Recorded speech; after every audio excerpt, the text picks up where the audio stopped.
I never believed a video game could make me feel real fear. The kind that sits behind your ribs and presses slowly, like a hand trying to crush your lungs. I always thought horror in Minecraft was just atmosphere texture packs, creepy sounds, dark forests. Nothing truly dangerous. Nothing truly intelligent. But everything changed the night I downloaded a new shader pack that promised hyper-realistic shadows and dynamic environmental behavior. I thought it would make my world look more cinematic. I didn't expect it to make the world feel alive. And I definitely didn't expect it to start watching me. The first thing I noticed after creating a new world was the sky. It looked surreal, like someone had filmed a storm and pasted it directly above my character. The clouds moved unnaturally fast, stretching into long, distorted shapes as if the wind was being pulled instead of blowing. The trees rustled even without wind sounds, like something brushing past their leaves. I ignored it at first. Shader glitches, I thought. But then I heard footsteps. Not my own. Slow, heavy steps behind me crunch. Drag, crunch as if something was walking with uneven legs. I turned. Nothing. My heart jumped anyway. I'd been in this world for less than 5 minutes. I tried to distract myself by gathering wood. But the forest around me felt wrong. The trunks leaned slightly inward, like they were listening. Leaves shimmered in a way that didn't match the light source. Every time I looked away, the shadows underneath the trees seemed to shift, pulling slightly closer. I kept telling myself it was just good lighting effects.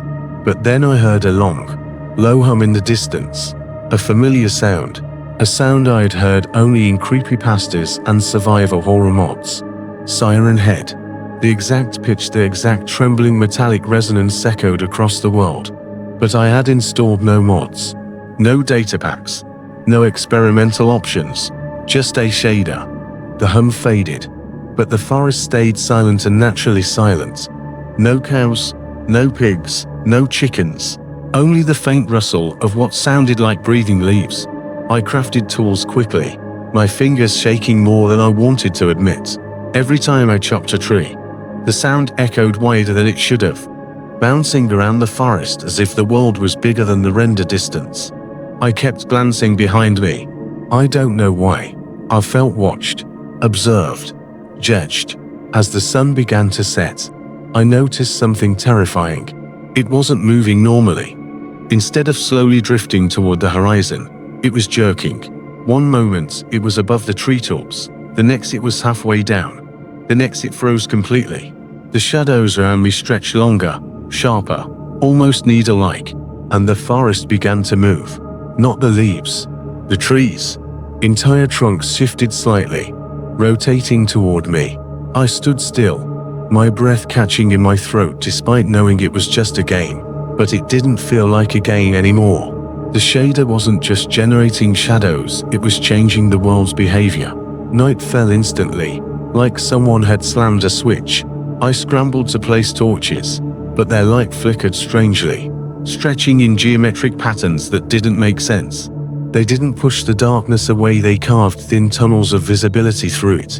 Beyond the light, the forest swayed, branches bending like arms reaching closer. Then I heard it again. Footsteps, slow, deliberate. Crunch, drag, crunch. This time they didn't stop when I turned. They kept coming. I ran. The forest twisted around me. Trees rearranged themselves when I wasn't looking. Paths I'd carved seconds ago closed behind me like a living maze. I sprinted toward a clearing I thought I'd seen earlier.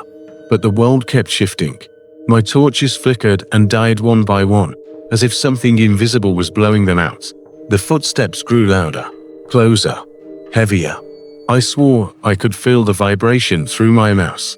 I stumbled into a small open area and immediately began digging down, praying I could tunnel myself to safety.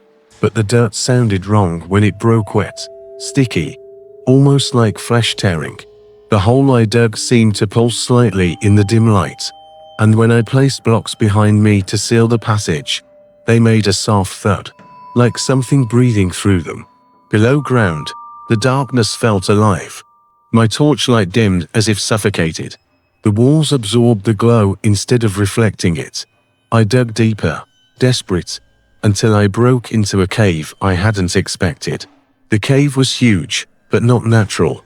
The walls were smooth, too smooth, and covered in patterns that looked like stretched faces' eyes, mouths, distorted impressions pressed into the stone, as if something had tried crawling through. Then I saw movement. A tall silhouette stood at the far end of the cave. Perfectly still.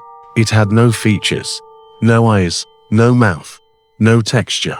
Just a tall, thin, pitch-black figure blending into the darkness except for its outline catching faint torchlight. Its shoulders were wrong to wide. Its arms were long and bent backward, like those of an insect, and its head twitched once, snapping toward me with a sharp, sudden motion. I froze. My real heart hammered so loudly I could hear it in my ears. The creature didn't move closer, but the walls around it began to shift, bulging inward as if the cave itself was breathing with the figure at its center. I backed away slowly, but the shadows around my feet stretched forward like hands trying to grab my legs. The hum returned deep, metallic, vibrating through the cave. The siren head tone. Only this time it wasn't distant. It was right behind me. I turned and saw nothing, but the air itself vibrated, bending the light. My torch blew out. Darkness swallowed me completely. Blind, panicked. I scrambled upward, placing blocks wildly, desperate to escape. For a moment I thought something brushed my arm. Then something whispered. Not a voice, more like the sound of cracking stone forming syllables. Don't look away. I broke into the surface again, gasping like I had actually been suffocating. The moon above was huge, taking up half the sky, its surface swirling like liquid. The forest around me was gone. Completely gone. Only stumps remained, ranged in perfect concentric circles around where I had emerged. And in the center of the largest circle stood the figure from the cave, its head tilted, watching. I tried to run, but the world began to distort. The ground stretched, the sky folded inward. The moon cracked like glass, leaking darkness. My screen flickered, lines of corrupted pixels crawling across like worms. The hum grew louder, almost painful. My movement slowed, as if the game was dragging me backward. The figure stepped once toward me, only once, but that single step closed half the distance instantly. Like the world rewound to place it closer. My character froze. The HUD flickered. The chat opened by itself. It typed, "You saw me." Then the screen went black. I thought the game had crashed. But then I heard breathing through my headphones. Slow, deep, right next to my ear. My monitor flickered back on, showing my desktop.